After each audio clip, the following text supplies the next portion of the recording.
De la hora 10 está con nosotros nuestro columnista de los días miércoles, Enrique Ise, que siempre es un placer recibirlo. ¿Cómo le va, Enrique? Buen día. Un gusto, buen día Gustavo, buen día Diego y un saludo cordial a toda la audiencia y al gran, enorme equipo que tiene Fantástica. Muchas gracias, Enrique. El título de esta nota dice ideología o incapacidad. La pregunta es ¿por qué aguanta la gente que más está sufriendo el ajuste? ¿Por qué lo quiere a Milei? ¿Por qué considera que se lo merece? ¿Por qué confía en un futuro esperanzador? ¿Por qué está batida y ya no tiene reacción? ¿Por qué no llegó a su límite, Enrique? Bueno, esa es la pregunta, ¿no? Porque el tema no es si Milei está loco o no está loco, sino qué es lo que hace con el pueblo y cómo el pueblo recibe lo que él hace, ¿no? Cómo la gente recibe lo que él hace. Y la pregunta es esto, o sea, tenemos expresiones de Milei que, a mi modo de entender, son humillantes, ¿no? Porque, bueno, no tiene límites, ¿no? Como por ejemplo, lo vamos a escuchar decir, si la gente no llegara a fin de mes estaré muriendo en la calle, ¿no? Eh, no sé si es una ironía, un chiste, es un sarcasmo, es algo que él considera que es cierto, cuando en el fondo la evidencia no es así, o sea, vos te puedes ir desnutriendo, los chicos se desnutren paulatinamente y después sí, si no tienen alimento se pueden morir, o por ejemplo tener hambre puede generar desesperación. Lo mismo es decir, durante todo un tiempo yo dejo a las personas enfermas de cáncer sin los remedios oncológicos y no se muere ninguno. Claro, en ese periodo capaz que no, pero sí le aceleras este, la enfermedad, ¿no? Entonces, este tipo de cosas hace pensar por qué la gente está aguantando, ¿no? Y por qué él hace lo que hace, si es incapacidad de solucionar los problemas o es que tiene un modo ideológico de ver los problemas, ¿no? De, porque la ideología de alguna forma es cómo te plantas frente a los problemas, frente a la realidad, cómo interpretas tu vida, cómo interpretas la vida de lo que sucede, cómo la ideología de alguna manera junto con el marco teórico te hace ver los problemas o te hace solucionar de determinada manera, ¿no? Aquí el tema fundamental está en los alimentos, ¿no? En los alimentos se conoce que hay dos lugares en donde hay 5 millones de kilos de alimentos. Y frente a esto, que no se reparten, que han sido comprados por el gobierno anterior. Y entonces viene el tema, ¿no? ¿Por qué no se reparten? Entonces, la respuesta del gobierno son dos. La primera es, hay, compras no muy claras, hay compras irregulares, ha sido comprado por el gobierno, el culpable es este gobierno. Eh, en fin, hay tanta cantidad de hierba de mala calidad, en fin, pero no se reparten. La idea es, y pega mucho este discurso, el discurso de que han venido a sacar todos los curros, que a la casta, ya sea de los movimientos sociales, en fin, los van a limpiar y entonces hay mucha gente que vivía de arriba de estos curros, por lo tanto se corta. Vienen a limpiar, a lavar al niño y cuando van a tirar el agua sucia o quieren tirar en el agua sucia, lo tiran al niño también, ¿no? Claro. Bien, esta actitud, y entonces da la impresión como que se ha generalizado en esta manera de ver, con este discurso, la indiferencia o la insensibilidad frente a las necesidades de la gente que más sufre o que está teniendo hambre porque no come, ¿no? O come una vez al día, o toma mate cocido, o nada más, ¿no? Y frente a los niños que a lo mejor están recogiendo de la basura, frente a la gente, a los niños que se están desnutriendo, ¿no?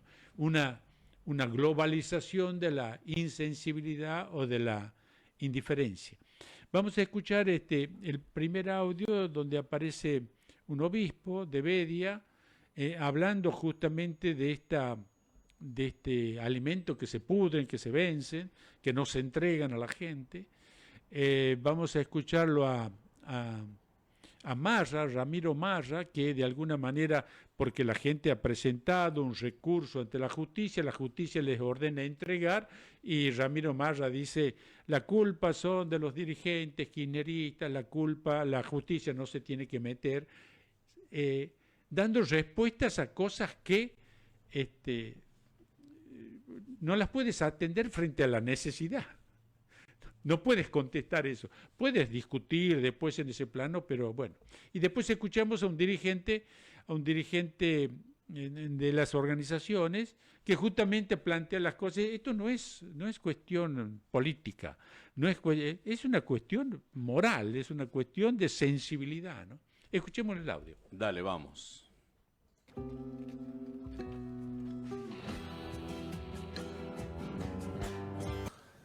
Nos hemos enterado que existen dos depósitos de alimentos en el Ministerio de Desarrollo Social que tienen 5 millones de toneladas de alimentos guardados. No entro en las razones por las que están guardados. Pienso que en un tiempo de emergencia alimentaria esto debe llamarnos a la reflexión.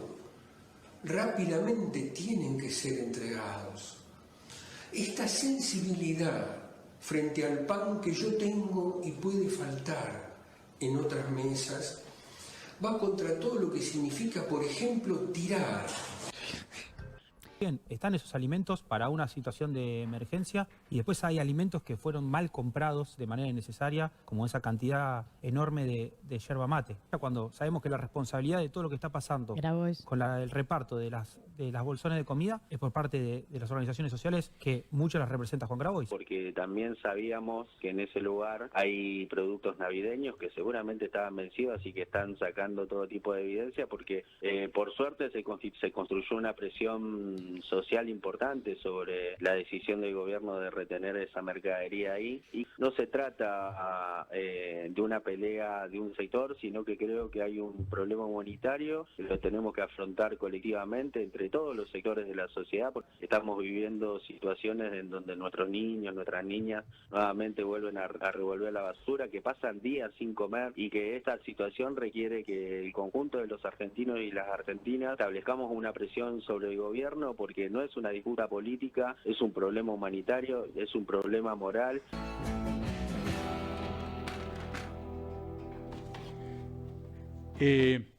La pregunta del obispo, no interesa por qué están guardados, no interesa.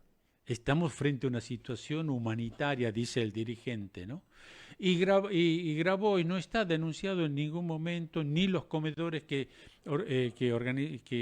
tienen su organización no están denunciadas. Están denunciados otros están en la justicia, pero sin embargo quieren dar una explicación ideológica del por qué no se reparten. Y el asunto no, el hambre no es un problema de ideología. Vamos a escuchar el segundo audio, también aparece un cura de que manifiesta cómo están los comedores, ¿no?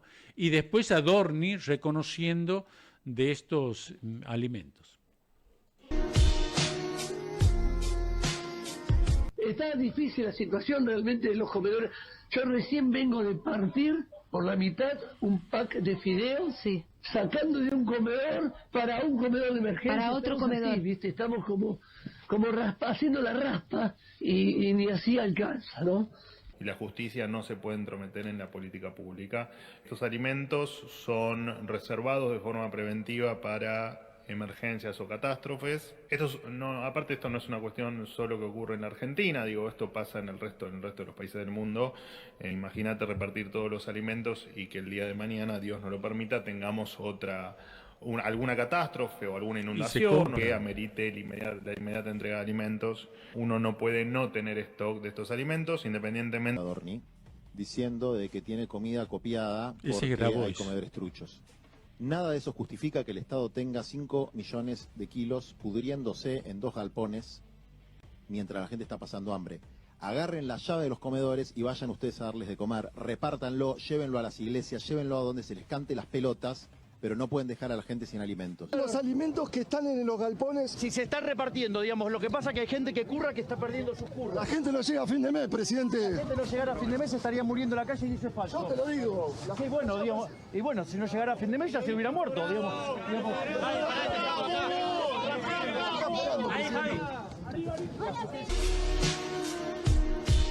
Bueno, agrego algo, Enrique, la falta de celeridad, ¿no? Porque la pobreza es cada vez más grande, la necesidad es enorme y parece que no se toma conciencia realmente de que el pueblo se está muriendo de hambre. No sé si vos lo sientes así. Sí, esa es la pregunta, Gustavo. Alimentos que se guardan en un caso particular cuando, bueno, si sucede algo de eso, se compra, como lo decías vos. Se compra. Además, vos te das cuenta que no es incapacidad, no es falta de gestión, sino que es ideológico. Porque, ponen la excusa, en caso de catástrofe, Bahía Blanca tuvo un tornado, el gobierno nacional no apareció. Podía haber usado esos alimentos. La inundación en Concordia que llega a zonas de Entre Ríos y de no Corrientes, llegó el gobierno. Tampoco llega el gobierno. O sea, por lo tanto, no sé qué es catástrofe y para qué guarda un alimento esperando una catástrofe cuando se están venciendo, ¿no? Entonces, no es problema de gestión, es un problema ideológico. Y ese problema ideológico los hace justificar su insensibilidad. Por eso te decía, tienen un marco teórico, tienen una cabeza para ver cuáles son las soluciones de la gente y no le interesa que la gente esté sufriendo. Lo dice Milei, ¿no? ¿Cuál es el límite? Decir que vos que no llegas a fin de mes pero no estás muerto, por lo tanto es una mentira. No se muere uno de hambre de un día para el otro, no se muere por desnutrición un día para el otro, ¿no? Se va generando esto. Y bueno, ¿cuál es el límite? Y la pregunta es, un poco lo que leías al principio, la gente no reacciona porque no ha llegado a su límite, la gente no reacciona porque está abatida y no tiene capacidad de reacción, porque lo quiere a Milei, porque considera que se lo merece, que es como una especie de castigo, que no tiene derecho a esto. La ideología esta de decir, no, cada uno tiene que pagar lo suyo y que el Estado no se tiene que meter, esta es la ideología que impera, ayudada por este tema de la limpieza de los curros, ¿no? O sea, se tapa el árbol, el problema, con un montón de razonamientos, que la justicia no se tiene que meter, que los cursos, que el gobierno kirchnerista, que las organizaciones, que los comedores truchos. Y la gente, ahí está el tema, ¿no? Enrique, muchas gracias. Como siempre, espectacular tu presentación en cada programa. Muchas gracias. Gracias a vos, Gustavo. Hasta el próximo miércoles. Así pasó por Mañana Fantástica nuestro columnista de los miércoles, el señor Enrique Ise.